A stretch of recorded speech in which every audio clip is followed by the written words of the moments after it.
贫民窟小伙平日懦弱无闻，直到母亲吸毒过量去世后，才发现自己竟然是黑帮家族的少爷。What? Shit. Come on, man. Seriously? How'd that feel? 男孩第一次感受到实力强大带来的好处。Hello， 大家，我是约翰。废话少说，高分硬核爽剧《野兽家族》为你献上。小乔的母亲因使用过多毒品当场死亡，可她的内心却毫无波澜，对一旁发生的事早已见怪不怪。随后10年未见的外婆找上了她。外婆江湖人称蓝妈，她将小乔带到家族的豪宅，看着满院子的豪车游艇，她都傻了。进入屋内，桌子上一沓沓的现金随意摆放，这已经完全超出了他的认知。后院里就是露天泳池，而小乔也在这里看到了这群黑帮舅舅。You want a beer or something? No, thanks. I'm good. 舅舅们帮他整理了房间，看到他脚上穿的脏不拉几的鞋子，立刻给他扔了一沓现金去换身行头，并警告他不花完别回来见我们。就是这样一群荷尔蒙爆表的男人，和自己的母亲蓝妈成立了当地最强的组织，但他们干的买卖不能见光。现在家里来了新人，即便是自己的亲外甥，他们也很排斥，毕竟多年不见。但几人的态度惹怒了蓝妈。Kid is in, or I say he isn't. Next one of you say a word will not get his share of this job. A penny. Test me. Go ahead. 第二天，舅舅们为小乔举办了泳池派对。排斥归排斥，但他们还是很给蓝妈面子的。全场都在呼喊小乔的名字，看着劲爆的场面，一时间他有点不太适应，最终还是舅舅雷哥助他一臂之力。然而就在他回到房间时，蓝妈的另一个儿子教皇刚刚出狱归来，他是家族中最危险的男人。教皇对小乔并无好感，因为小乔住的是他的房间，而蓝妈竟然让自己先到沙发住几天。好家伙，满满一屋子的黑帮高层，小乔也是压力山大。要不是知道他们是自己的舅舅，他当场就得吓尿了裤子。不过看蓝妈的样子，似乎并不想让教皇这么早从监狱出来。果不其然，当天晚上他就带着小乔去偷车，可第一次做这种事，毛手毛脚弄出了很大动静。车主出来后将他一顿胖揍，果然是烂泥扶不上墙。眼看局势失控，教皇拿上家伙走了过去，随后拿出对方的证件，并告诉他要是敢报警，自己就会报复他的家人。于是在车主面前，他们光明正大的偷走了车子，这就是无法无天的教皇。回来后，蓝妈对儿子的行为很愤怒，她不想让外孙这么早就打打杀杀。不过她也没拦着教皇，因为她知道只有这样才会改变小乔懦弱的性格，成为野兽家族里真正的男人。受不了委屈的小乔跑回家中，路上碰到常年欺负他的小混混，但他忘记了一件事，千万别把老实人惹急眼了。随后，男孩捡起手枪，告诉他以后看着自己一定要绕路走，否则见他一次打他一次。原来小乔意外得知自己有一群黑帮舅舅，他的屌丝人生也从此逆袭。白天他们享受大好人生，晚上头套一戴，搞钱就是唯一宗旨。可就在这天，他们被提前上班的警察堵在路上，经过一番追逐，一名警员被他们失手干掉，雷哥也不幸被击中肩膀。为此，蓝妈立即召开紧急会议，因为死了一名警员，现在警方满大街的发布悬赏，眼下他们必须把昨晚的赃物全部销毁。在蓝妈的安排下，雷哥和戴伦一把大火毁掉作案的汽车，他则带着老八走进一间工厂，将所有赃物倒进熔炉，随着火焰缓缓升起，两人才安心离开。可他们哥几个无论如何也不会想到，蓝妈转身走进一个神秘之地，打开箱子后，正是昨晚的赃物。他将这些东西通通装进保险箱，果然姜还是老的辣。另一边，小乔为了尽快融入这个家庭，跟着教皇干起私活。来到目标隔壁房间，教皇和戴伦抡起大锤，很快便找到保险箱的位置。可就在这时，他们在监控发现店主提前了几分钟回来，现在必须立刻离开这个是非之地。三人拖上保险箱回到入口，可洞口实在太小，他们必须处理这根带电线的龙骨，否则今天就会功亏一篑。教皇让戴伦将其截断，可戴伦表示这会电死人的，说完便转身离去。关键时刻，初次参加行动的小乔拿起电锯，教皇不得不对他另眼相看。好在这里没有通电，他们成功取出保险箱。几人出来后将其打开，东西不多，几沓现金和一些不良光碟。教皇提议自己和小乔分现金，这些光碟分给戴伦，他最看不上临阵逃脱的人。结果两人以对方肉体为圆心，精神为方程，展开一顿猛烈沟通。最终还是小乔提议三人平分现金。Okay, Jay, if you really want to, Darren, you should thank him. You should say thank you, Jay, for actually having some genuine balls. 也正是这次行动，教皇才真正把小乔当成自己人。不过这却惹来戴伦的不爽，为了给他点教训， Let's see it. Prove it, man. Let's go. Let's see what he got. 戴伦和小乔拿着杠铃沉入水底，到达底部相视而坐，谁先憋不住就要给对方洗1个月的马桶。很快，年轻的小乔撑不住了，可刚要上去就被戴伦一把按住。今天就是要他出丑，谁让他上次行动扫了自己的面子？作为舅舅，显然格局还是小了。第二天，教皇像往常一样抡大锤，同样闲到无聊的舅舅们拿出彩弹枪，在自家豪宅里疯狂对射，玩得不亦乐乎。可当他们故意打向抡大锤的教皇时，那把崭新的彩弹枪直接被他一锤爆发。野兽家族的人细胞里都充满了暴力。然而就在这时，老八收到蓝妈的撤退短信，这是他们的独门秘密，一旦收到，就代表蓝妈已经被抓。他们以最快速度赶到家族安全屋，走进屋内，舅舅们开始互相埋怨，肯定是最近私活干多了，才让警方盯上。就在几人商量如何跑路时，安全屋的肛门响了。Open up and try not to shoot me. 听到声音，几人才意识到被耍了。原来蓝妈知道他们最近小动作很多，甚至差点让警方抓住现行。You are running bullshit jobs behind my back. Now that's what I call a risk. 他问了一圈，结果舅舅们大眼瞪小眼，愣是没承认。从小他们就这样，长大了还是没有一点变化。蓝妈决定不再给他们提供生活费，什么时候承认自己才会撤销这个决定，还收走了几人要跑路的资金，在舅舅们目瞪口呆中潇洒离去。不过打归打，闹归闹，教皇的生日不能忘，哥几个凑了点经费来了一场空中飞人，但他们的跳伞方式和普通人不太一样，互相有什么恩怨都在空中解决了。落地之前打得不可开交，落地之后便重归于好。很难想象，雄踞一方的野兽家族就是由这群大男孩组成的。由于蓝妈掌管着整个家族的经济大权，被他暂停经济支持后，众人很快便支撑不住挥金如土的娱乐项目。戴伦更是啃起了面包，最后还是失误的老爸坦白了一切，说出各自干的私活。其实他不说，蓝妈也早就猜到。可让他意外的是，这个看似老实的外孙竟然敢骗自己，他竟然把参加行动的自己摘得干干净净。Don't ever lie to me again. 如果你的外婆是一位黑帮大佬，那将是一种什么样的体验？你表现好，每天都会有不一样的惊喜；但如果你表现得不好， Why were you sure I wouldn't have one of the boys put a bullet in your head and dump your body in the ocean? 自从小乔进入家族，便一直做着边缘任务。今天他受蓝猫委托来公寓收取租金，数了数，发现有一户没有上交。他敲开这家房门，一个男人走出房间，暴躁地问找他做甚。小乔表示你这月租金还没交。听到租金，男人想拿香烟贿赂他延迟交租。看出他的意图，小乔表示自己会将此事告诉蓝妈。男人听后瞬间上头。You little prick. I asked you nicely. I asked you nice. The rent. Okay, man.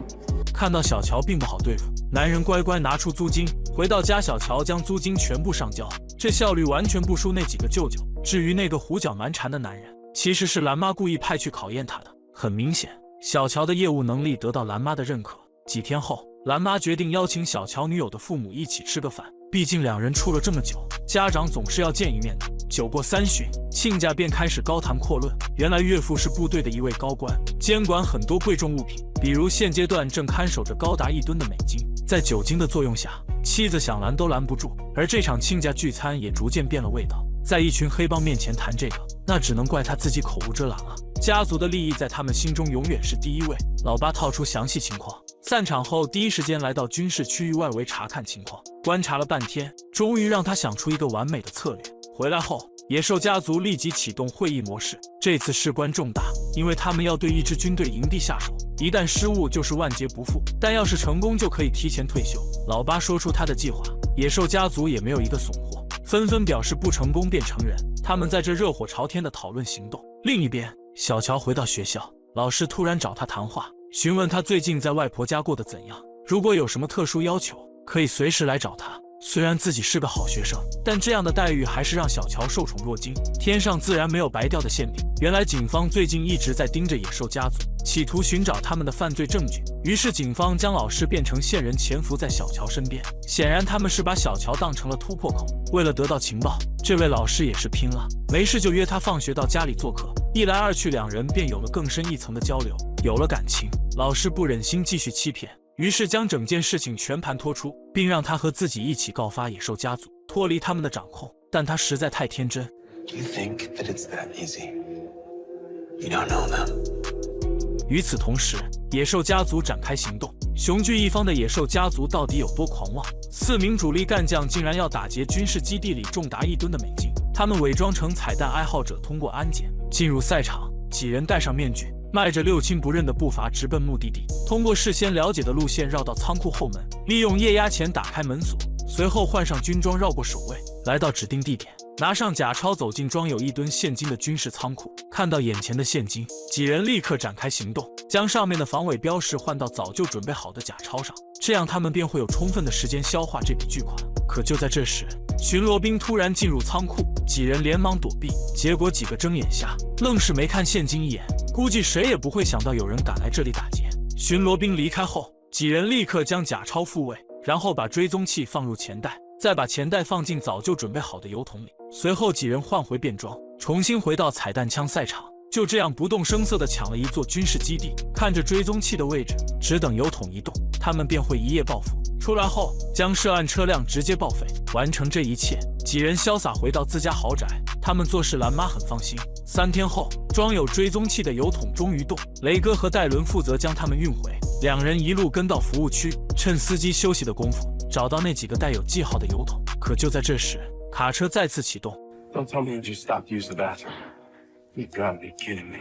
随着卡车启动，两人重心不稳，连带着油桶一起摔倒，大量油水喷涌而出。察觉到后备箱异常，司机连忙停车查看情况。看到门锁被敲，他打开车门，却被两兄弟拽进后备箱，然后将其装进油桶。这就是野兽家族硬核的办事效率。他们将现金1分不差地放到蓝妈面前。可这时细心的蓝妈察觉到小乔不对劲，问他发生了什么。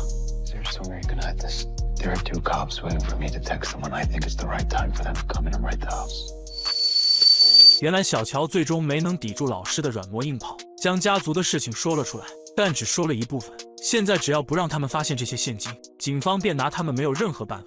此时大批警察进入豪宅，蓝妈带着儿子们在泳池边接受检查，似乎并不担心将要发生的事情。果不其然，经过地毯式搜索，警方没有任何发现。这时小乔骑着单车返回豪宅，可小乔却警告他自己只是个未成年人，你却要求我做伪证，如果你不想让我告到检察官那里，就离我的家人远远了。别忘了，我也是野兽家族的一员。Excuse me? Are you going to charge my grandson? Because it's almost dinner time. I won't forget this. Yeah, I won't forget about it either. 警方离开后，戴伦潜入泳池底部取出现金，还想在野兽家族的虎口里夺食，简直是痴人说梦。如果非要问野兽家族里最猛的男人是谁，那除了教皇，应该找不出第2个。他每天不是在练大锤，就是在练大锤的路上。只要蓝妈发话，无论是敌人还是自己人，下场只有一个脑袋瓜敲稀碎。此时的教皇还在假释期间，不想搞事的他却被曾经一个狱友缠上，因其后面有野兽家族罩着，便一直想跟教皇寻求合作。可野兽家族从不接受外人入伍，即便这人曾在狱中帮助过自己，但在家族的利益面前根本不值一提。这样被他纠缠下去，迟早会耽误大事。为了跟他撇清关系，教皇和老八约他在废品厂见了面，并拿出10万感谢他当初在狱中帮过自己。两人就此扯平。男人很明显有些不服气。Don't get sent back. You and there, without me, you wouldn't make it. We're square now. 随着两兄弟离去，看他的眼神就知道这事不算完。男人第一时间找到蓝妈，告诉他自己在狱中帮过教皇，休想拿这点钱打发他。可蓝妈根本不惯着他。Son, that's your business. But you show up on my property, then it's my business. And trust me, you don't want that. If you don't get out of my yard by the time I count to 3.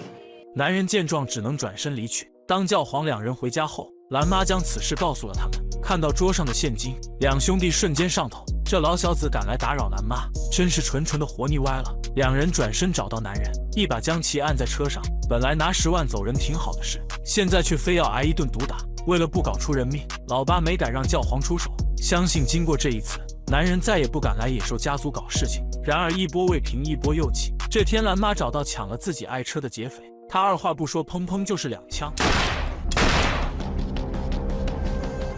看来野兽家族的行事作风就是从他这遗传下去的，怪不得能让几员猛将心甘情愿为他打工。People call me Smurf now. 小乔才加入黑帮一段时间，但他的缜密和重情重义博得外婆赏识，外婆也想着拿他当接班人培养。舅舅们虽然有些不服，但也很关照。黑帮舅舅骑着爆裂摩托展开了属于他们的完美犯罪。这次目标是酒厂内部一个保险箱。经过缜密计划，教皇先是从楼顶渗透到监控室，断开摄像头，关闭备用电源。外围的小乔负责放风接应，老八则冒充经销商进入工厂内部，看到教皇所在位置，他假装上厕所脱离人群，随后两人打开一道铁门，找到此行的目标保险箱，并将其打包带走。此时戴伦和雷哥已经来到下方接应，两人带着保险箱来到指定井盖，他们刚要进行下一步动作，负责接应的小乔发现有一辆货车提前返回酒厂，这可不行，一旦他们进去就会发现教皇等人，到时候一切努力全都白费。他立刻拿出燃烧棒，丢在不远处的垃圾桶里，看到这边着火，司机立刻关闭酒厂大门，防止意外发生，这也为小队赢得了宝贵时间。确认安全后，教皇几人将起重架放在井盖上方，将保险柜平稳落地。外边小乔算好时间，给车子做好伪装，换上假牌照，一脚油门冲进工厂。当几个舅舅出来后，再将保险柜转移到皮卡上。就这样，一起近乎完美的犯罪一气呵成。可他们的情报似乎有些问题，当教皇打开保险柜，竟发现里面只有可怜的几百元。费了这么大劲，结果还没有保险柜本身值钱，几人彻底崩溃。他们立刻返回自家豪宅质问蓝妈。 You said it was north of 90 grand. It was supposed to be. Then what the hell happened? 蓝妈没有解释，反而让他们跟自己说话注意点。由于他过于强势，舅舅们平时只能分到可怜的生活费，积压多年的怨气都在今日爆发。所有人都决定离开蓝妈单干，只有小乔选择留在家中。作为奖励，蓝妈直接给他开了一张没有限额的信用卡。好家伙，这样的外婆给我也想要。而作为惩罚，蓝妈将几个儿子的房产和信用卡全部冻结。 Yeah, this is Janine Cody. I own 13 properties with your company. I would like the entry codes and the account passwords changed, please. Right. Which codes can we change for you today? All of them. 没有了经济来源，几人无奈只能先去搞点零花钱。他们第一个目标便是一辆餐车，雷哥直接超车将对方逼停，拿起手枪让他们束手就擒。不料对方手里也有家伙，差点阴沟里翻船。准备接应的教皇见状，一脚油门顶了上去，强大的马力直接给餐车顶翻。 还敢反抗？教皇直接扔进一枚闪光弹，这才让对方缴械投降，脱离了蓝妈。他们也不知道这种日子何时才能到头。而另一边的小乔却令人羡慕，有一位黑帮大佬做外婆是种什么体验？两人一起来到酒吧，小乔让蓝妈先进去，自己回车里取点东西。可蓝妈刚坐下没多久，就有一个黑衣蒙面人拿枪站在他身后。蓝妈也是演技在线，做出一副被迫营业的样子，然后开始收取众人的财物。原来蒙面劫匪正是他的外孙小乔。两个黑帮分子就这样轻松骗过酒吧里的客人，在他们迅猛且专业的手法下，很快便将这里搜刮一空。临走，蓝妈还顺了一个醉酒客的手机。小乔挟持蓝妈走出酒吧，然后一路小跑回到车上。 Crazy bastard! In an open carry state, you are one beautiful baby. 蓝妈对小乔的举动赞不绝口，不愧是野兽家族的男人，这股疯狂的劲头像极了他年轻时的样子。这个外孙很合自己的胃口，他在心里暗自决定，将小乔培养成野兽家族下一任接班人。这天迎来了1年1度的黑道大会，蓝妈带着小乔来见见世面。下车前，他提醒外孙 Watch your back in there, baby. Manny's crew have always been a bunch of real scumbags. 果不其然，趁蓝妈和某位大佬叙旧时，小乔想取一罐神仙快乐水。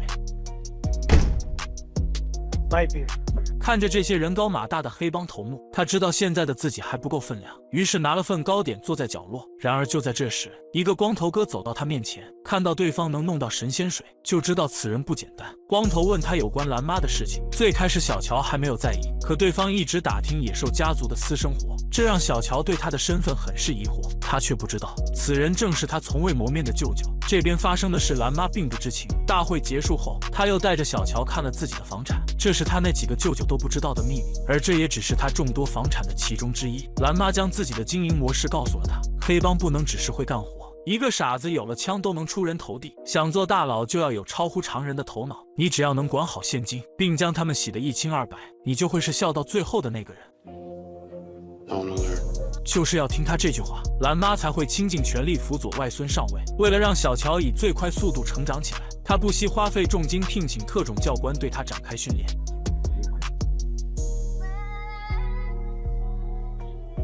如果你发现自己的家族是个庞大的黑帮组织，而且家族大佬要将你培养成为下一代接班人，是你会选择当一个普通小伙，还是选择成为黑帮太子？这天，蓝妈独自走在大街上，一辆面包车突然急刹，车上下来几个小混混，抓起蓝妈就塞进车厢，可她却一点也不慌，大佬风范尽显无疑。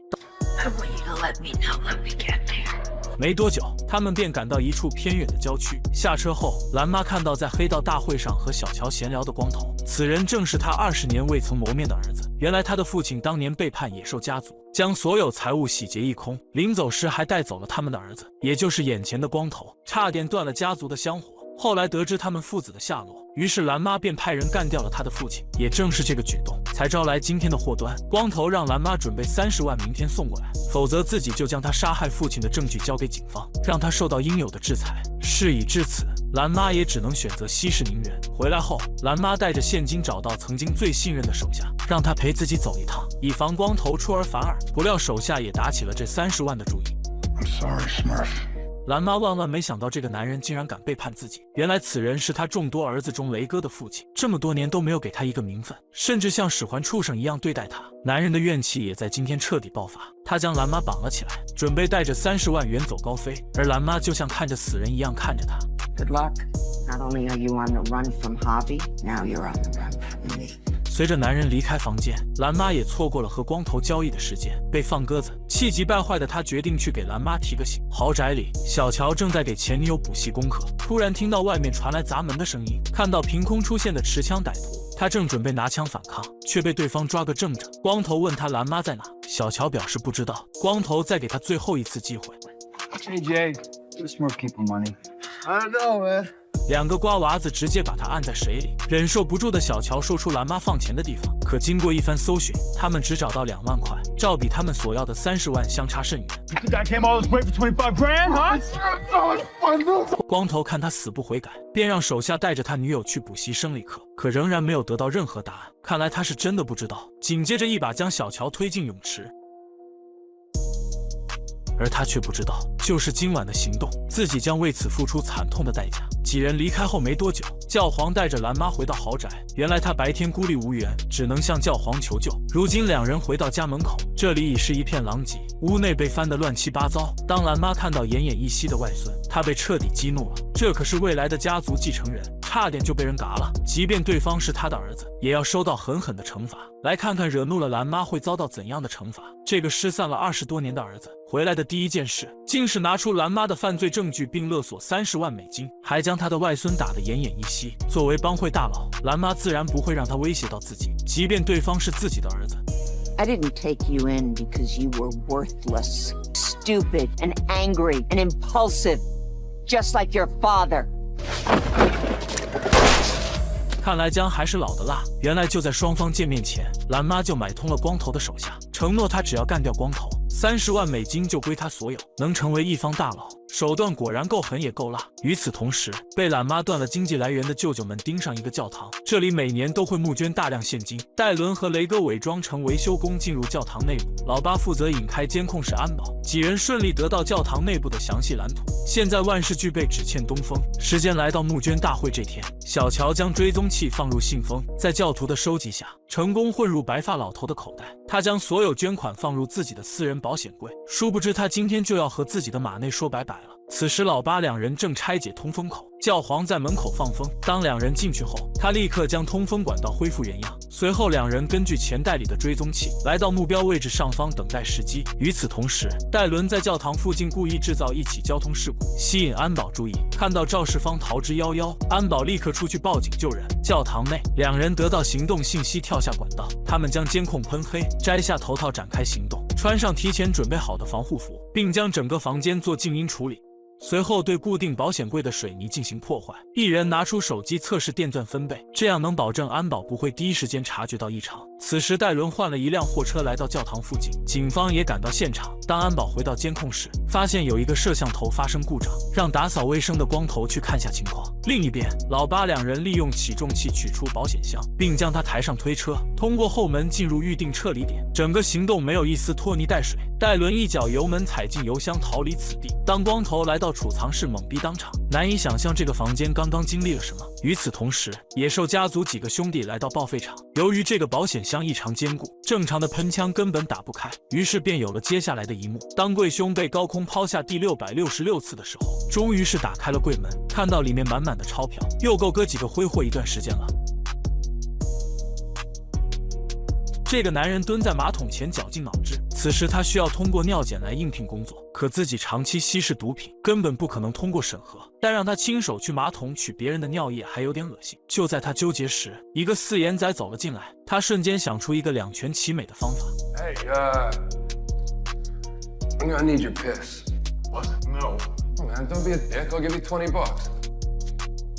Help! Help! Hey!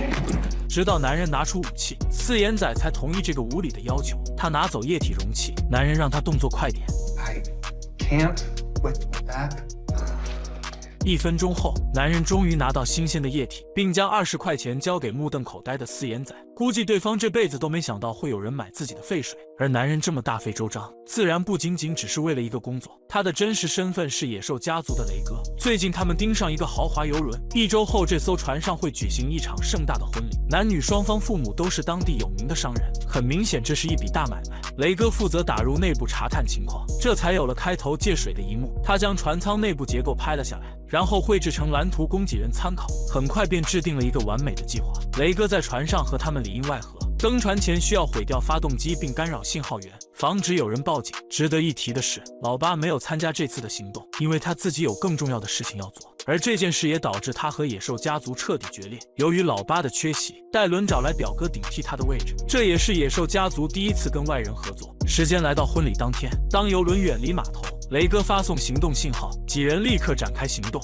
随后他进入机舱破坏阀门，导致船体温度急剧上升，当场抛锚。接着拿出提前准备好的背包，干扰这里和外界的所有通讯。很快几人骑乘快艇接近目标，登上游艇。他们第一时间控制了工作人员，并将几人锁进房间。看到时机已到，戴伦掏枪进入婚礼现场，和表哥挟持了现场所有来宾。他让大家保持冷静，别做让自己后悔的事。这时教皇两人也来到现场，他们粗鲁地对待女服务员。雷哥站起来装好人，却被教皇一拳放倒。大表哥见状也是狠狠补了几脚。现在有仇报仇，有怨报怨，下手属实有点狠，不过这也帮雷哥洗清了嫌疑。随后几人以极其凶猛的手法将这里搜刮一空，就连新娘裙子上的钞票他们也没放过。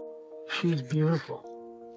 Congratulations. 他们此行不想伤人性命，可小乔这边却碰到了硬茬。一位贵妇拒绝拿出钱财，还对几人冷嘲热讽。看来不见点血是不行啊！大表哥拿起剪刀就截断贵妇的手指，这下再也没有人敢制冷了。随后几人驾驶快艇逃之夭夭。雷哥看着兄弟们消失的身影，露出了一丝不易察觉的笑容。回到岸上，教皇一把拽住大表哥。这次行动差点因为他的冲动，他不能容忍行动中有不可控的因素存在。由此看来，野兽家族排斥外人入伙也不是没有道理，但自己人就真的可信了吗？这次缺席的老八给他们结结实实的上了一课。他不仅洗劫了蓝妈的储存库，还将整个野兽家族推到了风口浪尖。作为野兽家族的族长，蓝妈曾经可以说是风光无限，如今却被自己最信任的儿子出卖，遭到警方通缉，身陷牢房。然而造成这一切的罪魁祸首就是老八。自从蓝妈干掉了他的好兄弟光头，老八就开始心灰意冷。蓝妈对亲儿子尚且如此，身为养子，老八如坐针毡。为了给自己留条后路，他将追踪器放入蓝妈口袋，以备不时之需。这天，老八正和女儿过周末，他发现追踪器停在一个陌生的地方。原来蓝妈正前往自己的秘密金库，整个野兽家族也只有他和自己的外孙小乔知道。当蓝妈离开后，老爸根据位置信息来到此地，他找到这里的仓库管理员，拿出一沓码内问出蓝妈的仓库位置。Dora Hayes, 3429. 通过了解，这个仓库从04年就被蓝妈租赁至今。以老八的智商，瞬间就猜出他们哥几个这些年的劳动所得都被蓝妈偷偷存放在这个地方。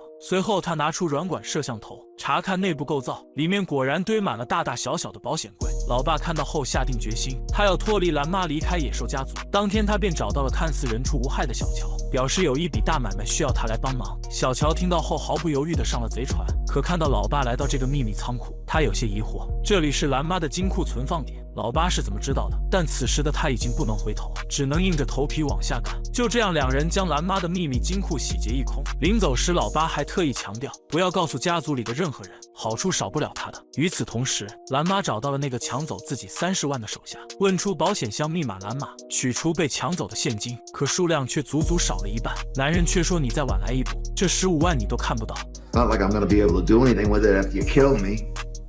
Isn't anything about killing you? Thanks. But your running days are over.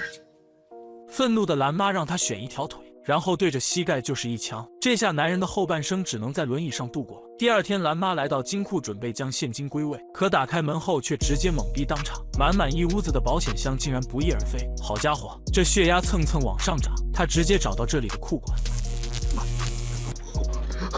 Who robbed my unit? You were robbed? 还不承认，蓝妈也不跟他客气。 Now I can do this all day. Sit up.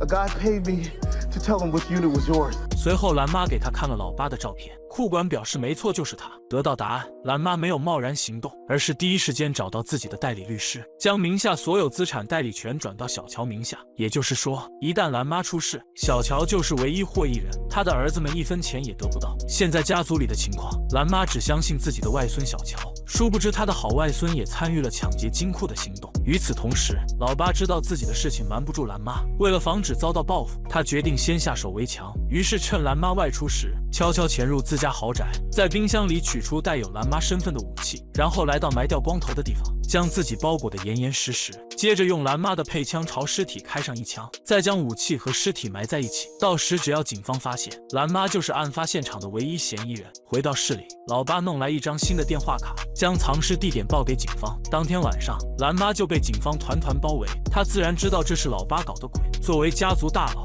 又怎会没有后手？这个子敢将自己送进监狱，蓝妈就让他后悔来到这个世界。而另一边，野兽家族正在举行一场盛大的狂欢派对。如今蓝妈失踪，他们不仅不担心，反而还兴高采烈地和妹子们玩起游戏。作为这个家族最硬核的男人，教皇怒了，他穿过客厅，从壁橱下拿出霰弹枪，然后走出房间，拔掉音响。众人一脸蒙圈。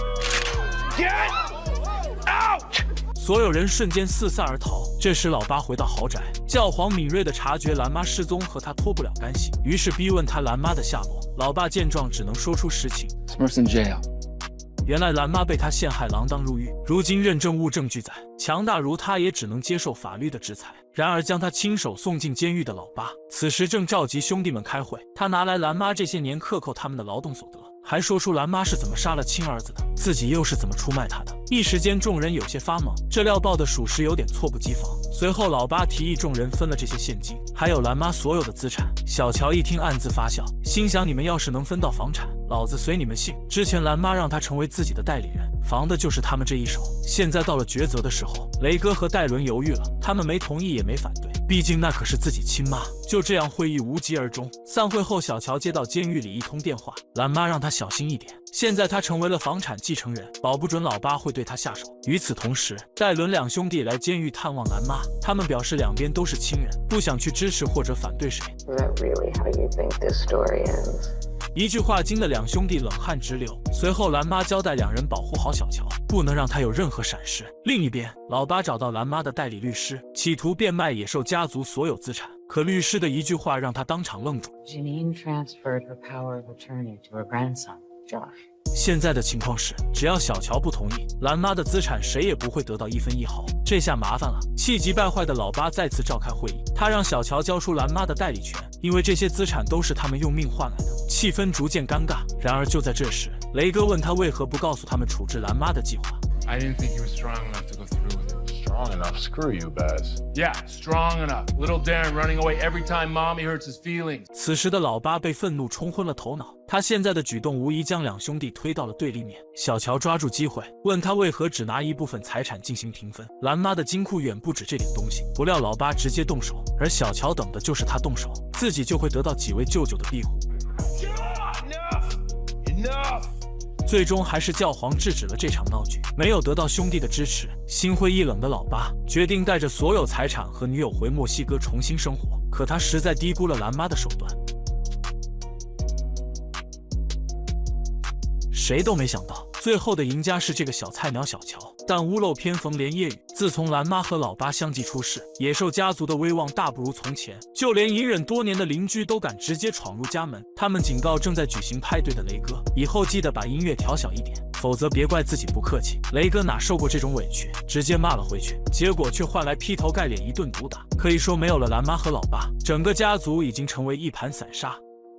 关键时刻，小乔站出来要为家族扛大旗，可他年纪轻资历浅，不做出点事情来很难服众。而他上任的第一件事就是理清家族的各类账单，舅舅们可以对此不闻不问，但他却不得不管，因为一旦房款和他们的花销不成正比，联调局便会第一时间送他们进监狱，并且如今的家族开销巨大，除了要养几个花钱如流水的舅舅，还有兰妈的诉讼费以及各类贷款要处理。除此之外，他还要按时给黑帮上交保护费，让身在牢房的兰妈免去皮肉之苦。可自从上次老八拿走家族大部分存款，再加上这段时间发生太多事情，一直没有机会出去搞钱。现在的家族可以说是入不敷出。小乔甚至拿出自己的小金库，可这对整个家族来说也只是杯水车薪。无奈的他来到黑帮领地，看到这里都是一群凶神恶煞之人，年轻的小乔心里不免有些发怵。很快，他就见到了负责保护兰妈的黑帮老大，并表示自己想要晚几天再交保护所。 So 2 extensions in 2 weeks. See, the problem is you must think I'm some kind of bitch. That it? Think I'm a bitch? Well. Shadow, did you see your face? 最终，对方同意了他延期的请求，但小乔的心里却窝了一肚子火。要不是兰妈不在，对方哪敢这么嚣张？当天晚上，他就将满腔怒火发泄到新女友身上。可让他意想不到的是，戴伦竟然瞒着家族和别人干起私活，几辆超跑让他分到不菲的佣金。小乔得到消息，第一时间召开家族会议，他提议戴伦要将这单生意的利益交出来补贴家族，还有舅舅们各自的存款都要拿出来。现在家族的房产失去资金链支撑，如果一直没有干净的现金放进那些户头，房产就会被回收。他们披着房地产外衣犯下的累累罪行，就会彻底曝光在警方眼皮子底下，整个家族就会被一网打尽。舅舅们这才重视起来，可他们都是典型的月光族，几个人加在一起都不够塞牙缝的。直到这一刻，小乔才体会到兰妈的不容易。I'm here to pull a job. 一名高材生摇身一变成为家族大佬，看他是如何策划一起高智商犯罪的。这次他们的目标是一个有黑帮驻守的保健品店。根据情报，这里的保险箱至少存放10万美金以上。由于这里帮会集结众多，全副武装的警员会在此地全天候巡逻，想在这里下手难如登天。但在小乔的带领下，舅舅们如虎添翼，几人在街头进入预定位置。首先是迎面走来的教皇，他拿着工具来到目标房后，卸下维修口进入地基下方，然后利用软管摄像头查看内部情况。看到四周没人，小乔立刻行动，戴上兜帽走入附近一家银行。刚进去，戴伦就用一次性电话卡报警。Yeah, hi, I just saw somebody walk into a bank with his hoodie up. I think he has a gun. 做完这一切，戴伦拿出坐垫放在方向盘上，再戴上牙套，一脚油门朝路边的老头撞了过去。这边发生事故，路边的巡警连忙上前查看。雷哥趁着空档来到店铺门口，用铁锥将大门封死。教皇也用电钻将后门卡住。屋内的小伙蒙圈了。一个小伙试图用枪打爆门锁，不料折射角度刚好打到队友身上，这操作简直无情。他们立刻打给总部求救。大佬听到有人扫自己的场子，立刻叫上兄弟前去支援。与此同时，大批警力赶到现场，控制了银行附近的街道。当黑帮赶到时，看到店铺附近遍布警察，他们也不敢轻举妄动，这给教皇等人创造了充足的作案时间。随后，雷哥开来一辆垃圾清运车，将铁链绑在铁门上，然后一脚油门连根拔起，再将保险箱推到车前，以一个倒栽葱的方式扔进后备箱。紧接着，两人开车从正门撤退。警方做梦都想不到，今天的主角根本就不是银行，而是这辆不起眼的垃圾清运车。这次的行动可以说是天衣无缝，收获足足有20万美金。小乔虽然年纪轻资历浅，但经过这一票，舅舅们是打心眼里佩服他的头脑，这也为他族长之位打下坚实的基础。和蓝妈不同，小乔会和舅舅们共同进退，不过他的野心远不止眼前这些东西，他想彻底掌控家族，摆脱蓝妈对自己的控制。When I tell you to do something, I am not asking. Swear if I'm the only reason that black guy's never dead. Watch yourself. I'm the only one that visits you. The only one that gives a shit that you're in here. If I stop coming, you're gonna die in here. 蓝妈这才意识到，这个看似人畜无害的外孙，才是家族里城府最深的那个。事态走向也超出了他的预期。自从小乔掌控野兽家族后，他的野心便逐渐膨胀。不过他的犯罪天赋让几位舅舅心服口服，在他的带领下，野兽家族逐渐走向正轨。这次他们的目标是一个装有100万现金的运输机，高利益的同时也伴随着高风险，一旦失败换来的结局便是牢底坐穿。但这阻止不了他们的脚步。随后几人回来制定了一个完美的方案，首先是戴伦和小乔钻进提前准备好的木箱，再由内应假扮工作人员将木箱送进运输机，教皇和雷哥则是前往预定集合点准备接应。很快现金和货物便装填完毕。随着飞机起飞，小乔两人立即展开行动。他先是用螺丝刀在木板上捅了个小孔，然后利用软管摄像头确认四周情况。接着两人用工具破开木箱，戴上头套，拿着武器，第一时间制服押送人员。毕竟是挣工资的，莫必要为了这些不属于自己的东西搭上性命。就这样，他们成功来到驾驶舱。小乔让他保持镇定，正常飞行，不准俯冲，也不能有任何异常行动。随后毁掉所有通讯设备，防止他提前报警。机长很配合地交出手机和钱包。Nice to meet you, Nelson. Wouldn't want anything to happen to that beautiful family of yours. 看到机长不敢反驳，两人迅速回到机舱开始干活，将所有现金塞进背包，然后在1米高空纵身一跃。可他们在飞机上耽误太久，已经错过集合点很远了。更要命的是，这里竟然没有信号。要知道，运输机一旦落地，肯定会第一时间报警，到时他们步行在这戈壁之上，后果将不堪设想。好在天无绝人之路，两人翻过一个土包，找到一户人家。他们假装徒步迷路，想买下女人的皮卡离开这里，没想到女人直接要价1万，并且只是送他们离开。You know that truck's not even worth $10, right? It's $5 grand for the ride, plus another 5 to forget I saw you out here. It's in the bags. You know we could just take your truck, right? You gonna shoot me in front of my kids? 两人当场愣住，这么彪悍的女人，他们还是头一次见。10 grand. 没办法，两人只能妥协。他们终于和队友成功会合。回来后，几人租了一个新的仓库，用来存放以后作案的赃款赃物。而这笔100万美金，就是他们第一笔要存入的巨款。不得不说，在小乔的带领下，野兽家族在犯罪的路上是越走越远。兄弟几个满心欢喜地回到豪宅，可让他们无论如何都想不到的是，就在几人离开的这一天，家里就出了大事。Holy shit. 鉴于在狱中他们对自己的态度，蓝妈这次回来决定夺回属于自己的一切。野兽家族的女王终于回归，面对自己不再是个路人马的趁火打劫。这次蓝妈刑满释放，她发誓要拿回属于自己的一切。回到家，几个儿子看到蓝妈出狱归来，都是一副见了鬼的样子，但他们还是装作很开心欢迎蓝妈回家。然而最尴尬的还是小乔，前几天他刚跟外婆放完狠话，今天报应就来了。众人很疑惑，蓝妈到底是怎么出来的？原来就在几天前，联邦一位探长来到蓝妈所在监狱，他表示蓝妈只要能供出他儿子们的犯罪证据，自己就会尽最大努力帮他减刑，不然他买凶杀人的罪名一旦成立，将会面临至少10年以上的牢狱之灾。可一方大佬又怎会被他吓唬住？此人竟想将野兽家族一网打尽。You got some set of balls, Pierce. Testimony is bullshit. Come in here offering me an 8-year vacation if you had anything real. 这种伎俩被蓝妈一眼就看破了。他表示自己的儿子们都是热心好市民，外孙小乔也只是个孩子，眼看撬不开他的嘴，探长无奈只能放下一句狠话。I'll see you tomorrow in court. 然而到了第二天，狱警把他带到走廊，然后递给他一包衣服。蓝妈以为这是为出庭做准备，可就在他签完字之后， Congratulations, you're going home. 蓝妈一脸的不可置信，原来探长一直没有找到他犯罪的确凿证据，被逼无奈只能试着炸他一下。没想到蓝妈的嘴这么硬，宁可牢底坐穿也没有说出家族的勾当。最终因证据不足，蓝妈被当场释放。回来后，兄弟几个为他举行了接风晚会，一个大家庭看似其乐融融。然而就在第二天，蓝妈便找来自己的代理律师，撤销了小乔名下所有资产的代理权。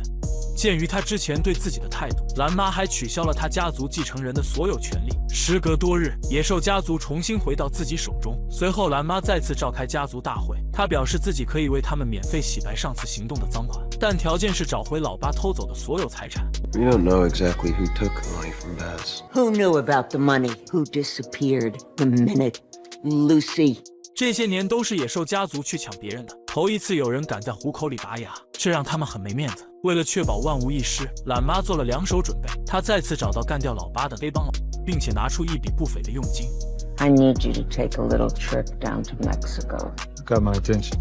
可没想到，露西不但硬气了起来，还和哥哥私吞了财产。一番交涉后，还抓走了教皇。还好蓝妈人脉过硬，硬生生把教皇救了出来。但现在露西动到自己儿子身上来了。如果说耍狠有段位，野兽家族绝对是天花板。感动他的儿子和钱，蓝妈直接联系当地最大的黑帮，不惜花费重金雇佣杀手。另一边，那个拿走蓝妈财物的女人刚刚上车。就这样，女人一家被瞬间团灭，这就是得罪蓝妈的下场。她的儿子们更是完美继承了自己的暴力基因。最近有一个小团伙在他们的地盘闹得很凶，兄弟几个决定给对方一点教训。在这里是龙你得盘着，是虎也得卧着。几人带上家伙抵达目的地，翻过墙头，悄悄潜入一栋别墅。听到敲门声，小混混刚打开房门就被当头一个大逼洞，再来一记暴踹，野兽家族瞬间掌控了局面。几个混混被绑在地上码成一排，戴伦则是搜刮了一些战利品，然后对他们发出最后通牒。Stay out of Oceanside. 相比于舅舅们的暴力，家族里辈分最低的小乔可以说是有勇有谋。在蓝妈入狱期间，他大肆敛财，甚至偷偷拿走蓝妈3处地产。出身贫苦的他，早就为自己的后路做足了打算。他买下很多营业场所，既能保证以后的生活，还可以进行洗钱活动。现在的关键是如何将这些房产不着痕迹地塞入囊中。对于房产手续这些，自己完全是个小白。于是他偷偷找到蓝妈的代理律师，他表示自己想成立几家控股公司，需要他来弄一下相关文件，免得有人查到资金来源。I get paid for that, you know. I can pay you. I'm gonna have to report this back to Smurf. No, you won't. Why not? Because you're smarter than that. 但小乔实在小看了律师和蓝妈的关系，这个女人转身就把小乔给卖了。 And he was asking me about buying properties and setting up holding company. 可在不远处的角落，小乔一路尾随，就是为了看他会如何表现。不料收了钱还敢背叛自己，看来真是有不怕死。当蓝妈离开后，小乔将律师绑到快艇，驶入大海深处。无论他如何恳求，小乔都不会原谅背叛过自己的人。只见他将鲨鱼饵料撒在海面，然后用小刀划破律师大腿，接着一把将其推进海里。女人都快被吓尿了，因为在这深海区，用不了多久，自己就会被鲨鱼当成午餐。小乔无视了女人的求救，迅速驶离这个是非之地。看得出来，自从小乔进入野兽家族，他的进步是有目共睹，甚至已经具备了领导家族的能力。但由于律师的告密和之前蓝妈入狱自己的态度，小乔屡屡遭到蓝妈针对，在野兽家族的日子举步维艰。这天晚上，他来到蓝妈床前，用最温柔的语气在她耳边说道 Take it all, sir. Everything you have, everything you've ever cared about, everyone you've ever loved. 这个自己一手带大的大外孙野心居然这么大，野兽家族的饭后活动到底能有多爽？教皇被一位黑拳手打得眼冒金星， Let's go, Kobe! 但在绝对的实力面前，他很快便被对方放倒在地。然而蓝妈却一脸自信地看着儿子。He don't know when to quit. He'll quit when he wins. What if he doesn't win? 蓝妈没有回答，因为那是不可能的。只要是教皇认准的事，不达到目的，他绝不会善罢甘休。很快，现场的情况就像蓝妈所想的那样，对手被他不服输的气势所震慑。会打拳有实力的多了拳，但不怕死。他还没见过几个，教皇算是其中一个。他也是几个儿子中性格最像自己的。看着儿子，不由得想起年轻时的自己。那时的蓝妈也很疯狂，第一次出来干活就抢了一家银行，不论是金库还是个人财务，1毛钱他们都没有放过，遇到不老实的就直接干掉，然后嚣张地走出银行大门。过往的车辆都不得不为他们让路。几人回到车上，摘下面具，眼前的长发妹子就是年轻时的蓝妈。作为初出茅庐的小白，她常常对着镜子练习专业术语。练了半天，感觉还是有些怪怪的。看到自己这一头长发，他灵机一动，拿起剪刀开始一顿乱剪。这也是为了行动时避免暴露身份。不得不说，短发的蓝妈还多出一丝飒爽的味道。从这以后，他就再也没留过长发。还记得他第一次销毁作案汽车，因为车子在案发现场出现过，所以用完一次的车子就会让他立刻消失。他必须得在汽车坠崖之前跳车逃生，尽管摔得遍体鳞伤，但还是让他感受到从未体验过的刺激。之后他开始疯狂练车，为的就是不依赖这些男人，有朝一日自己可以独当一面。也正是蓝妈的这种性格，才造就了如今的野兽家族。虽然人数不多，但个个身怀绝技，有勇有谋。外孙小乔更是具备领袖能力，尽管他总是喜欢跟自己对着干，不过他的头脑确实值得舅舅们学习。而且自从蓝妈上次入狱后，很多行动都是由他一手策划，至今还保持着100%的任务成功率。众人的野心也是越来越大。然而最近，他们似乎又要有所行动。野兽家族盯上一个价值500万的巨型雕塑，可想在这里将它偷走难如登天。且不说如何绕过这里的安保系统，这位艺术品本身就重达3吨，得用大型卡车才能拉走。而且为了防止磕碰，车速必须得控制在40-50迈，这样一来根本就躲不开警方的追捕。不过野兽家族就喜欢迎难而上。当天晚上，雷哥来到地下停车库，先是对着监控打个招呼，然后一脚踹翻所有机车。大厦里的安保看到有人捣乱，他们第一时间赶往现场。然而此时的雷哥来到大厦正门，利用破门锤敲开玻璃，2名安保才意识到中了调虎离山之计，但现在想往回赶根本就来不及。雷哥拿着喷漆在大厅里乱涂乱画，大肆破坏一番之后离开了正门。回到家，雷哥表示他们只需要静静等待，因为明天一早雕塑的主人就会得知自己的东西被人盯上了，他就会想方设法把雕塑运走，然后在运送的路上就是他们行动的最佳时机。果不其然，第二天雷哥的计划就成功了。雕塑的主人已经开始转移，小乔等人假扮施工人员，在卡车的必经之路设下路障。教皇来到卡车前方控制车速，雷哥则开着机车将后方的安保车辆隔离开来。当卡车经过路障时，小乔先是放行，然后拦住了后面的安保车，表示道路检测稍后通行。为了安全，安保人员让卡车靠边停车。然而就在这时，野兽家族展开行动，几人轻松制服卡车司机，找到车底的定位仪器，换上车标，再盖上篷布，最后把雕塑带到指定地点完成任务。与此同时，安保人员看到卡车移动，知道大事不妙，立刻冲过路障。可当他们找到定位时，才发现自己被耍了。这边雷哥找女人结算任务。I'll be in touch. You'll be in touch? Where's the money? We don't get paid today. 本以为当场就能结款，可女人竟然想当老赖，这招对付普通人还能好使，但野兽家族的钱没人能够拖欠。这天哥几个找到这次行动的雇主，骑着机车一直跟在身后挑衅。小乔和教皇提前挡在他们必经之路，雇主受到挑衅越开越快，结果转角遇到拦路的皮卡，来不及刹车飞出去上百米。几人摘下头盔，抢走他的机车和价值上百万的名表。Pay your bills, shithead. 而成为大佬的小乔那边，才是真正的过上了梦寐以求的生活。有一个黑帮女友是一种怎样的体验？在你需要她时，她会随叫随到；你的人身安全受到威胁时，她会直接掏枪。这是不是满足了你对女友的所有要求？然而就是这样一个完美女友，野兽家族险些被他团灭。就在不久前，小乔偷用家族的资金，背着蓝妈买下自己的产业，但他根本无暇顾及这里，于是便找来女友替他管理生意，不仅给他超高的薪水，还让他免费住进自己的公寓。这一切只因他想找个信得过的圈外人。You trust me? My best option. 以后的小乔肯定会回想起这辈子做的最错误的决定就是信任他。这天小乔回到办公室，发现自己的位置上有一个小混混。女友解释这是自己的表哥。 Would you excuse us? It's your office. My bad, bro. 小乔不留情面地将其撵走，还警告他不要带任何朋友和亲戚来这里闲逛。随后将一沓沓现金塞进保险箱。当他离开后，大表哥再次走进办公室。 Why don't we just take this safe and go? Because that's nothing.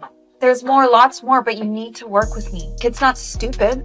说到这，相信大家都知道这位女友的目的，而两人接下来的动作更是辣眼睛。此此时此刻的小乔受到1万点暴击，不仅如此，就连他替帮会执行任务都要把小乔拖下水。女友借口自己的车落在朋友家了，可当小乔带着他到达目的地时，小乔的肠子都要悔青了。一大早上啥都没干呢，自己就成了帮凶。他将女友拉到偏僻的郊区，然后开始伪造车辆被盗的现场。女友安慰他那里没有监控，也不会有人报警。现在事情已经发生，说什么都晚了。小乔的心里简直有10万只热烈的马在奔腾，他现在才心生警觉，自己必须离这个疯女人远一点。当天女友回到公寓，却发现密码已被更换，来到后门，自己的衣物行李也被扔了出来。他打给小乔，可除了忙音就是正在通话中。好家伙，他今天就让小乔知道什么叫做鸡犬不留。经过简单装修，小乔的公寓基本处于报废状态。他和大表哥把小乔的贵重物品洗劫一空，可以说除了房子卖不了，该拿的全都拿走了。到了晚上，小乔回到公寓彻底蒙圈，这造型好像被狼给掏了，就是进贼也不能有这效果，不用想都知道是那个疯女人做的。第二天，他通过道上的关系找到前女友，小乔让他把拿走的东西通通归还，否则别怪自己不客气。可女人却威胁他，那些东西就当是自己的封口费，要不就把他暗地做的事全都告诉兰妈，让他吃不了兜着走。We're done. Stay away from me. 今天小乔放了他一马，他却不知道这个决定差点毁了野兽家族。下次再见面，他绝对会毫不犹豫的一枪干掉这个祸害。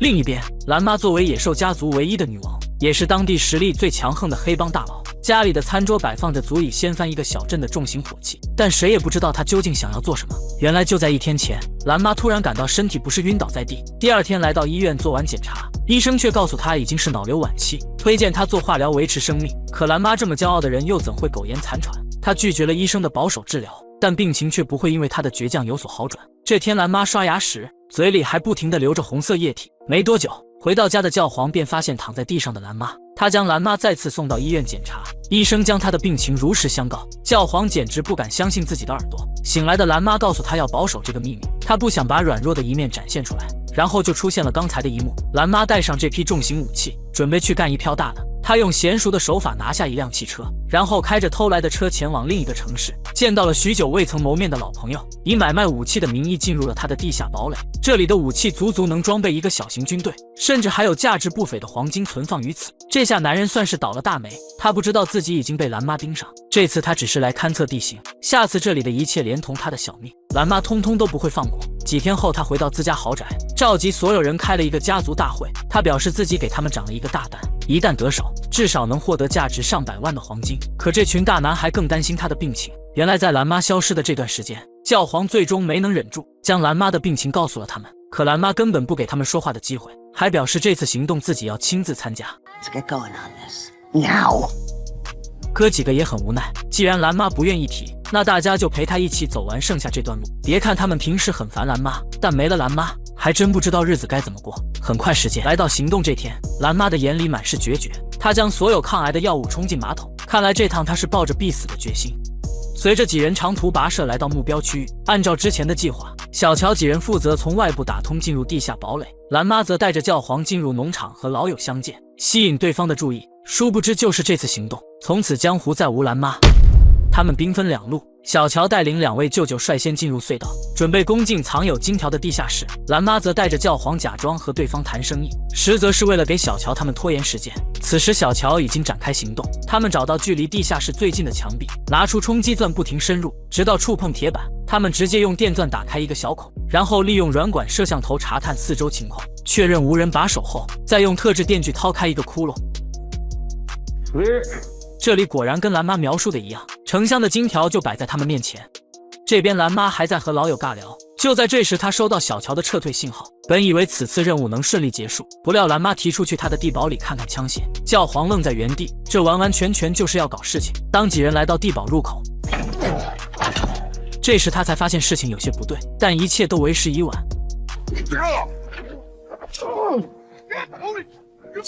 看到有小弟还敢反抗，疯狂的兰妈冲上去正面硬刚，这种不要命的打法就是一心求死。很快他就被一枪击中大腿，教皇手持双枪舍命相救，打退了对方小弟。他带着兰妈离开了这个是非之地，来到提前约定的撤离点。可刚下车，兰妈就急眼了。Get out of me, you idiot!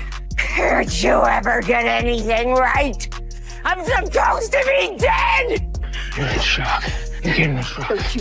原来蓝妈不想窝囊的死在病床上，是教皇毁了她倒在战场上的希望。她一把抢过戴伦的手枪，将枪口指向教皇。Shoot me, Andrew. Shoot me. No. Andrew, don't you get it?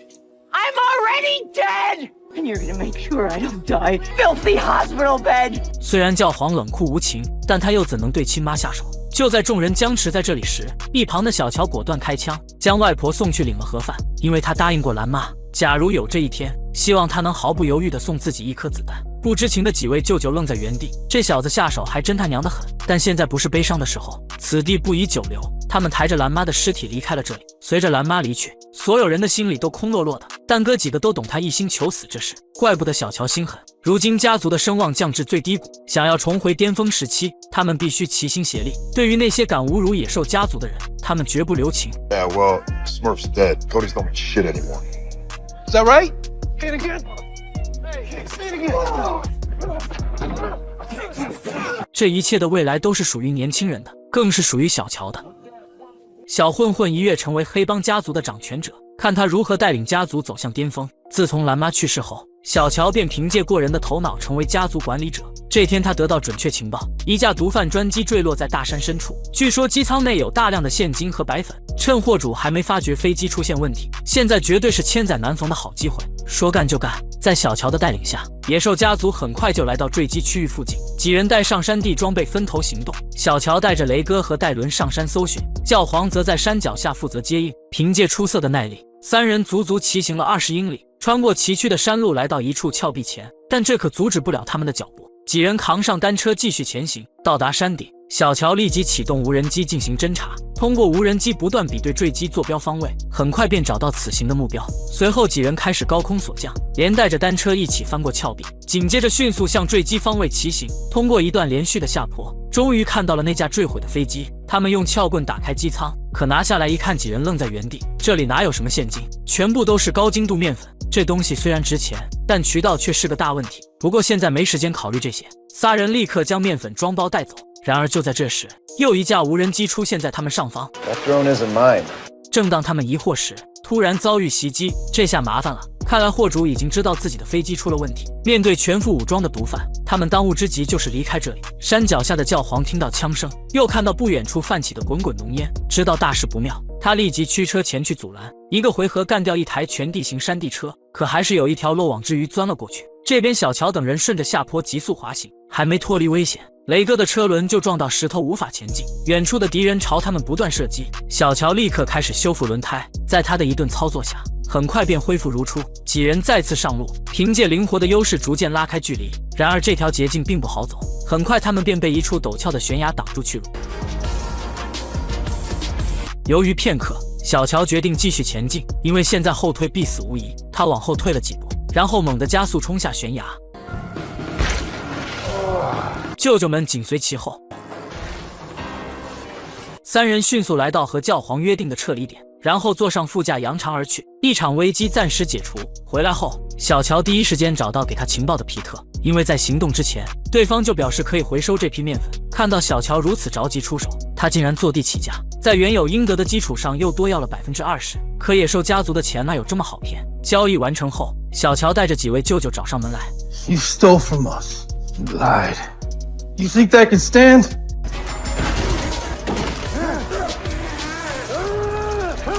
场面一度非常暴力，但雷哥下一秒又开着巨轮车碾了一片。原来就在刚刚，雷哥正带着儿子街边散步。Yo, come through. Yo, asshole! On your left, bro. 这次雷哥可不惯他毛病，吓到他儿子就要付出代价。但这还不算完，为了儿子今后也不会被滑板吓到，他召集附近街区的小混混，将所有滑板车堆到广场，然后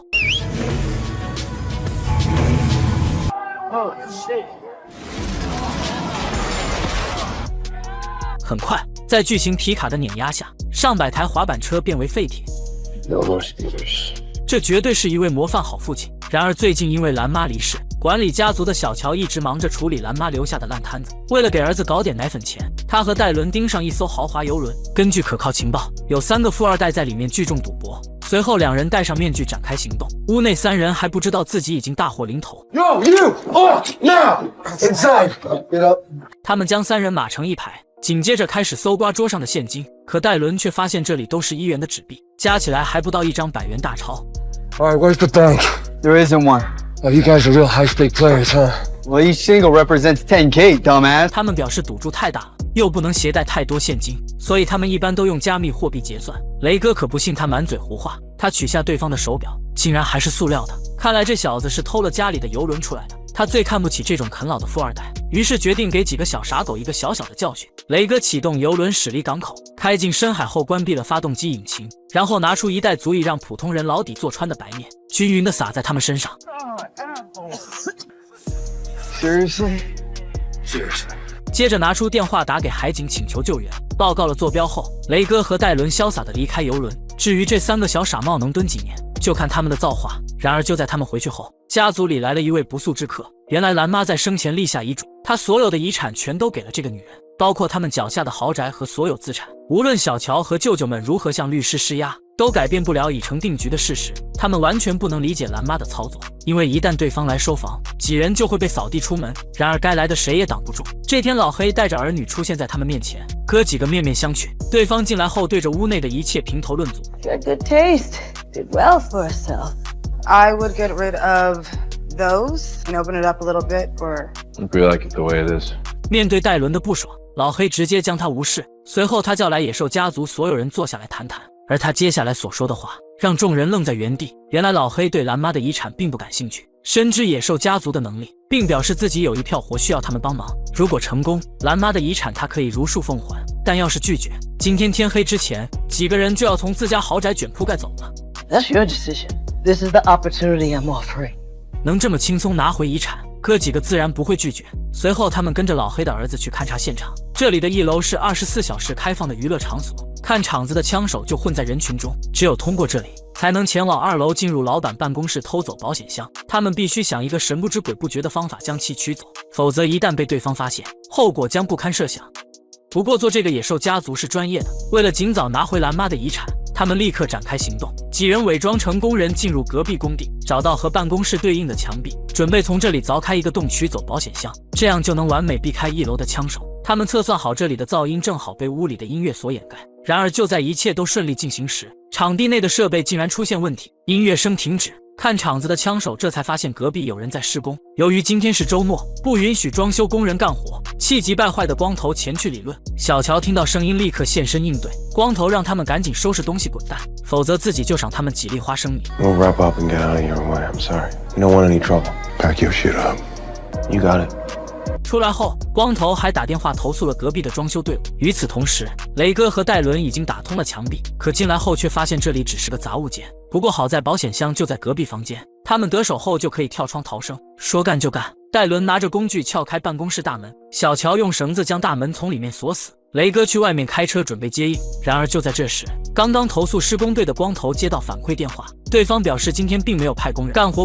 光头这才察觉到一丝不对，他连忙带领手下来到2楼办公室，可大门已经从里面锁死，从外面根本就打不开。此时2人合力将保险箱扔到楼下，雷哥也刚好驾车赶到。随后小乔和戴伦跳到车底，将保险柜塞进后备箱，在一众枪手的眼皮底下潇洒离去。事后老黑信守承诺，交还了兰妈的遗产，而兰妈这么做也是用心良苦。其实她是想让自己的孩子和老黑他们互相结识，以防日后家族有难，还能有个值得信赖和托付的人。 It was nice to meet you. Nice to meet you too. We good? Yeah, we're good. 次日，他们盯着一堆钱又有了计划。戴伦打开一个小型追踪器，将里面的芯片取出，经过精密处理，再将其放在固定钞票的杂钞纸里，最后放入芯片。就这样，一捆装有追踪器的钞票就弄好了。原来不久前他们得到情报，小镇最近出现一伙境外洗钱集团，一般这种规模的公司现金流都极为庞大。于是哥几个便着手准备开始钓鱼。他们将带有追踪器的现金拿给线人，再由他和境外洗钱集团进行合作。负责接收的光头只是简单看了看，便做上记号放在抽屉。他做梦都不会想到有人敢打他们的主意。很快，戴伦便通过定位发现那笔资金正在转移。他们一路追踪信号来到一处码头，这里可以用巨大来形容。从外形来看，简直就是一座军事堡垒。几人这才明白，原来对方是通过集装箱将现金送出境外的，附近还有大批海警巡逻，想要下手难如登天。不过越是困难，野兽家族就越兴奋。随后小乔和戴伦假扮维修工来到码头外围踩点，当天晚上几人便展开行动，教皇等人提前进入对方车辆内部等待。第二天一早，司机通过安检顺利进入码头，可当他打开后备箱准备卸货时，紧接着小乔跳出车厢，冒充司机将卡车开到追踪器附近。教皇两人根据定位，很快便找到装钱的集装箱。雷哥3下5除2剪掉门锁，三人兵分两路，小乔负责在外面放风，教皇和雷哥则是找到保险箱立刻开始行动。然而正当他们干活时，一个叉车司机路过这里，他发现一个集装箱冒着滚滚浓烟，刚要上前查看，小乔见状连忙去打掩护，一脚油门跟叉车来了个亲密接触，然后便和对方划分责任。他们的争吵引来码头负责人的注意，光头看到小乔并不是自己的员工，他立刻心生警觉。就在这时，教皇这边终于打开了保险箱，一沓沓的马内被他们打包带走。然而他们发出的声音却被细心的光头听到，他让叉车司机看好小乔，自己则拿着手枪靠近发出声音的集装箱。正准备撤退的教皇听到门外的脚步声，瞬间停下了动作，撞开光头后，两人夺路狂奔。小乔见状也开始反击，光头立刻追了上去，教皇两人则趁乱来到约定的撤离点。戴伦早就在这等候多时，随后几人朝小乔的方向支援，在他一顿蛇皮走位下，光头愣是一枪没中，最后纵身一跃跳入海中。几人捞出小乔，扬长而去，但危机还没有解除，码头的枪声引来巡逻的海警，看到可疑船只立刻就追了上去。事发突然，几人果断执行 B 计划，他们先是将船开到对方的视觉死角，然后将钱袋扔进海里，带上氧气瓶跳入水中。雷哥将快艇设置成自动巡航。就这样，当海警追上来时，从他们头顶呼啸而过，直奔远处的快艇。任务圆满收工，回到家上百万的现金摆满餐桌。这次行动足以告慰蓝妈的在天之灵，但蓝妈去世没几天，豪宅里又迎来一个特殊的客人。女人是蓝妈曾经的合作伙伴，自从蓝妈离世后，她便和野兽家族切断了业务往来，如今却主动找上门，让他们帮自己去洗劫一个竞争对手，只要完成任务便可以恢复合作。小乔有些不爽，这完完全全就是势利眼，但如今野兽家族百废待兴，恢复合作百利而无一害，他们果断接下这趟任务。大丈夫就是要能屈能伸。随后雷哥和戴伦冒充测距员，对任务区域展开调查。据说这里的安保系统很厉害，所有的窗户和门上都有报警装置，硬闯的话只会是自投罗网。回来后，他们拿着图纸仔细研究，发现唯一的方法就是从房顶进入，但打通楼板噪音又太大，必须在附近制造比它更大的噪音来掩盖。小乔表示这个他来负责，说干就干。当天晚上他们就展开行动，戴伦将所有摄像头喷上不明液体，然后利用绳索精准一勾，教皇轻松来到房顶，接着拿出工具准备爆破楼板。来到约定时间，小乔按下按钮，无数烟花冉冉升起，教皇抓住时机，每当天空响起爆炸声，他就用工具对楼板爆破一下。当巡警赶到烟花燃放地，小乔早就逃之夭夭。此时教皇也刚好完成爆破，他们所降至仓库内部，将里面所有值钱的东西洗劫一空。与此同时，完成任务的小乔来到仓库外，打开大门，警报声也随之响起。不过现在他们已经打包完毕，有足够的时间赶在警方到达之前离开这里。几人将所有赃物装车带走，然后一把大火毁掉了作案现场，在夜色的掩护下扬长而去。惹怒了雷哥，下场能有多惨？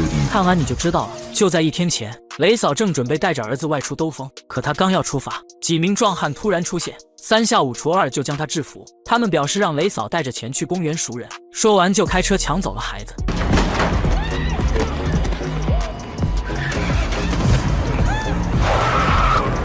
殊不知他们的举动触碰到雷哥的命令。这边得到消息，暴怒的雷哥立刻赶到酒吧，他让戴伦派人出去打听孩子的下落。随后两人回到家，此时的雷嫂被吓得不轻，根本提供不了有用的线索。还是他表弟说出对方的底细，原来最近有一个白人帮会很活跃，专门挑小镇的年轻女性下手，为达目的不择手段，搞得附近街区人心惶惶。如今惹到野兽家族的头上，雷哥今天决定要为民除害。在表弟的带领下，他们找到一个落单的混混，戴伦走上前吸引他的注意，雷哥则趁机一把将他挟持，拿枪逼着他说出了帮会的位置。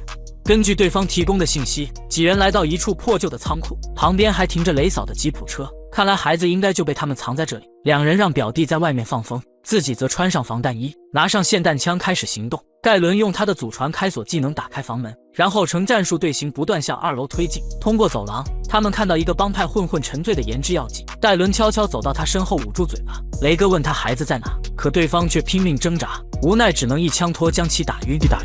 然后两人继续朝里面渗透，不小心被人发现，戴伦只能开枪快速结束战斗。雷哥则撞开最后一个房门，屋内的光头反应迅速，拿起枪跟他对峙。果不其然，孩子就被他们藏在这个屋里。这时戴伦从后门进入房间，但他们都不想让孩子看到血腥的一幕。戴伦无奈把自己当成靶子。Stay there! 好在全都打在防弹衣上，除了疼痛没受到任何伤害。随后戴伦抱着孩子离开了这里，光头还以为对方就此作罢。野兽家族果然都不是省油的灯。与此同时，小乔这边也是约会工作2不误，他带着女友来到一家豪华餐厅就餐。不过他还有另一个目的，那就是这里的老板没有按时上交保护费。当他看到餐厅老板， I'm gonna say thanks to the chef. Okay. 小乔一路跟随老板进入后厨。 It's pretty busy out there. Yeah, could be busier. You got enough to eat? You're late. Doing my best to keep you happy out there. You think you can just pay us some free appetizers? Dude, we're getting there. No need to call in your uncle. 不交费还敢这么理直气壮，小乔自然不会惯着他。I'm feeling down. 回到座位，女友看到他袖子上的血迹。 Why don't you get on your sleeve? Oh, shit. 小乔解释，一定是在厕所里沾了番茄酱。看女友表情就知道，鬼才相信他的鬼话。野兽家族的日子好不容易好起来，但却被一个不择手段的联邦警察盯上。就在几天前，小镇动迁大片土地，却意外翻出被教皇埋尸的八嫂，这引起市里极大的重视。为了确保能还死者一个公道，同时整治小镇的乱象，政府高层决定执行异地执法。而这个女人就是隔壁市破案率最高的一位探员。来到小镇，第一个被他盯上的就是野兽家族，因为警方刚刚确认死者曾是野兽家族老八的妻子，而这个家族明面上干着正当买卖，暗地里却是一个犯罪团伙，只不过一直没有找到他们作案的证据，所以一直让他们逍遥法外。女探员深知这种大型团伙在本地黑白通吃，绝对不能以常规手段办案处理，于是她绕过当地警方便衣出行，悄悄潜入野兽家族的豪宅当中。进入房间，她开始搜集相关的作案证据，可找了半天却一无所获。看来野兽家族的手段比她想象的还要高明。当天晚上，教皇回到家，意外发现装燕麦的盒子放反了。神经异常敏感的教皇愣在原地，他问小乔 You put the cereal back with him? No. Are you sure? 现在就他和小乔住在这里，戴伦和雷哥这段时间一直没有来过。小乔没有动，自己又不会放反，这说明有人趁他们不在家时偷偷闯入。随后教皇翻出监控记录，果不其然，白天有一段监控被人故意删除，不仔细观察还真看不出来。他第一个想到的就是自己新收的小弟，看来是自己身边出了卧底，因为自己收留他住在豪宅车库没几天，就出现了这种事。在教皇的一番逼问下，小弟这才说出实情，原来他为了减刑，答应一位女探员接近教皇获取情报，教皇也没有为难他，相识一场，他问出女探员的住址，便送她领了盒饭。到了晚上，当女探员洗完澡出来，竟发现教皇出现在自己的卧室，这下搞大了。女探员淡定地走过去，坐在床前，实则心里慌得一批。And you were in my house. So how much? What? How much do you want? 这下给女探员整懵了。按照教皇对警方的了解，但凡有警员盯上他们，只需要一点马内就能搞定此事。不过这次他想错了，女探员一句话差点让他万劫不复。Who killed Catherine Bellman?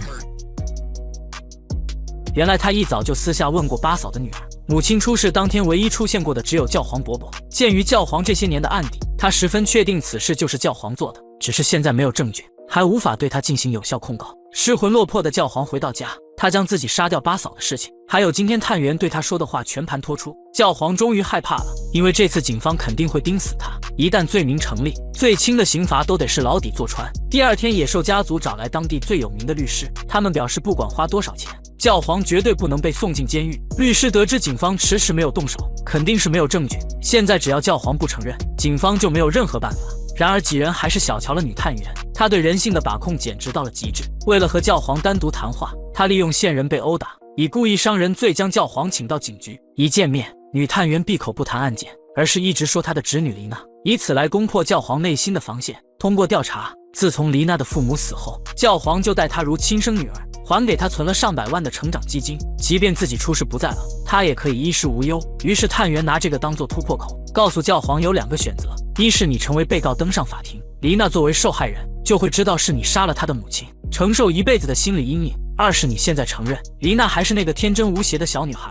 不得不说，女探员这一手还真狠，不过这却是最有效的方法。为了不让丽娜受到2次伤害，在寄养家庭快乐成长，教皇最终还是承认了罪行。当他出来后，律师想带走自己的委托人。Oh, Andrew Cody's gonna spend the night with us. Confessed to the murder of Catherine Vallon. No, he didn't. 野兽家族的灵魂人物被捕入狱，那将会发生怎样的连锁反应？因为教皇行事狠辣，得罪的人2只手都数不过来，想要他命的人更是不在少数。为了教皇的人身安全，小乔和戴伦花费重金为他雇佣贴身保镖。可孤僻的教皇并不想让这么多人跟着自己，这让他根本没办法思考事情。Wanna be left alone, okay? I'm not asking. 他却不知道，这也给了仇家可乘之机。几个瓜娃子突然向他跑来，上去就是一刀。好在警报声及时响起，所有人抱头蹲地，教皇这才捡回一条命。得知此事的小乔找到收钱的帮会，质问他们教皇为何受伤。The guy says everything's good. Your uncle told my guy to stay back before he was attacked. Guy acts like he wants to die. 然而这句话却点醒了一身反骨的小乔。要是教皇一心寻死，自己为何不能成全他呢？这样也能避免他精神错乱供出家族的事情。但此事还要探探戴伦和雷哥的口风。回到豪宅，小乔试探地和2位舅舅沟通，不料2位舅舅对这事一点商量没有，他们表示必须尽全力救出教皇。第2天，教皇从医务室出来，便一直死死盯着捅他的人。保镖们劝他别冲动，可教皇哪是听劝的人，他认准的事情谁也阻挠不了。2人瞬间扭打在一起，最终还是狱警出手将2人分开。教皇也因此被单独关了禁闭。狱方叫来医生，强迫他吃下稳定情绪的药物。No drugs. Look, you got 2 choices. Anal suppository or swallow. 好家伙，教皇听完立刻乖乖配合，毕竟在这里胳膊是拧不过大腿的。然而等到狱警离开后，教皇却露出一丝笑容，终于可以安静地单独待一会。另一边，野兽家族召开会议，戴伦表示现在唯一的方法就是帮教皇越狱，只要像往常那样制定方案，找到漏洞，绝对可以救出教皇。对此小乔依旧不赞同，他还是坚持自己的观点，放弃教皇，让他在牢房里安度晚年。It's a family business, James. And there's no family without Pope. 看来舅舅们心意已决，他们想从此亡命天涯。但年轻的小乔可不想这样度过余生，他要制定一个完美的计划，将自己和野兽家族撇得一干二净，卷走所有资产，重新开始。他私自转走家族所有财产，然后向警方举报了舅舅们的行动路线。这边教皇等人正在逃亡，他突然发现不对劲，因为小乔一直没有按照计划出现，自己体内的信号接收器还在他那。想到这儿，教皇连忙打开防弹衣，用刀子取出微型追踪器。然而事实也正如他猜想的那样，这边戴伦找到提前准备好的车子，轮胎却被人通通放了气。小乔的电话也是根本打不通，就连雷哥准备的撤退物资也不翼而飞。现在所有的矛头都指向小乔，他们这才知道自己被亲外甥给卖了。原来早在行动之前，小乔就偷偷来过这里，这所有的一切都是他的杰作，事情才会发展到如今这个地步。猜到自己被出卖，教皇连忙带2人离开停车场。他们前脚刚走，就看到不远处大批警车往这边驶来，他们无奈只能逃向附近的民房，进入房间准备和警方死磕到底。经过一番搜索，几人发现这里还有一台山地车，但只能坐2个人。现在警方已经朝这边赶过来，教皇当机立断让2个弟弟先走，自己则去前面吸引火力。2人表示要死也死在一起，因为这次再分开，这辈子都不一定能再相见。可他们根本拗不过教皇。Hey, we're gonna be okay. I'm gonna be alright. 强如教皇也有落泪之时。随着戴伦和雷哥离开，教皇拿起武器，尽了做哥哥的最后一份责任。他打开房门，对着警车就是一顿干，双方展开激烈交火。虽然身中数枪，但好在是冲出了包围圈。与此同时，小乔想带着女友一起离开这里，开始一段崭新的生活。You love me? I don't think I should go. 既然如此，那就怪不得自己心狠了，因为他知道的太多了。随后，小乔用针管调制了一杯谢顶红，他骗女友喝完这杯，大家各自回归原有的生活轨迹。就这样，心爱的女友被他送去领了盒饭，他心乱如麻，开始疯狂破坏豪宅里的一切。然而就在这时，逃出来的教皇刚回到家，正好把小乔堵在屋里，并将他制服。当小乔醒来后，已经被绑在泳池边，野兽家族被他搞成这样，教皇彻底愤怒了。We made you part of the family. We brought you in and we trusted you. And you set us up to die. My brothers. To die! 事到如今，小乔还在狡辩，他说自己被警方盯上了，本来是要去接应他们的。No more lies! It didn't have to be this way, but you are who you are. You did what you did, so you know what happens next. 既然如此，小乔也不再隐瞒，他表示你们每个人对我母亲造成的伤害，我要让你们连本带利加倍偿还。教皇一把将他沉入水里，往事也逐渐浮出水面。当时蓝妈因为妹妹的不懂事，将他逐出野兽家族。教皇本来可以阻止他，但碍于蓝妈的威慑，话到嘴边却没说出口，只能眼睁睁看着怀孕的妹妹被放逐到流浪者营地。这也是他这辈子做的最后悔的一个决定，不然妹妹也不会英年早逝。想到这儿，他连忙跳入水中救出妹妹唯一的儿子。教皇决定今天就把所有的一切还给妹妹。他放走了背叛家族的小乔，然后拿出油桶，将豪宅内淋满燃料。这个充满了所有人记忆的家，今天他要毁了这个地方。即便心中有万般不舍，但他还是扔出了手中的打火机，大火瞬间吞没了豪宅，曾经所有美好的回忆付之一炬。教皇拿着照片来到泳池边，看着年轻时的蓝妈和妹妹，他失去了所有信念。就这样，教皇孤独地离开了人世。与此同时，戴伦两人脱离危险后，才发现雷哥在逃跑时身中数枪。此时雷哥的呼吸已经越来越弱，最终在戴伦的怀中离世。而最大的赢家小乔，则带着野兽家族的巨款，开始了一段崭新的人生。在他的努力下，江湖再无野兽家族的传说。以上是野兽家族的剧情整理。看着小乔从小白成为黑帮大佬，再手人一手培养自己的蓝妈，出卖自己的亲舅舅，才清楚小乔对野兽家族的恨意这么大。这一切对于小乔来说应该是值得的，不然也不会像现在这样用最长的时间卧薪尝胆换来复仇。约翰的影片内容十分有限，强烈推荐观看原剧。如果你喜欢追剧又没有时间，那不妨订阅点赞，接下来会有更多一口气剧集解说。我是约翰，我们下期再见。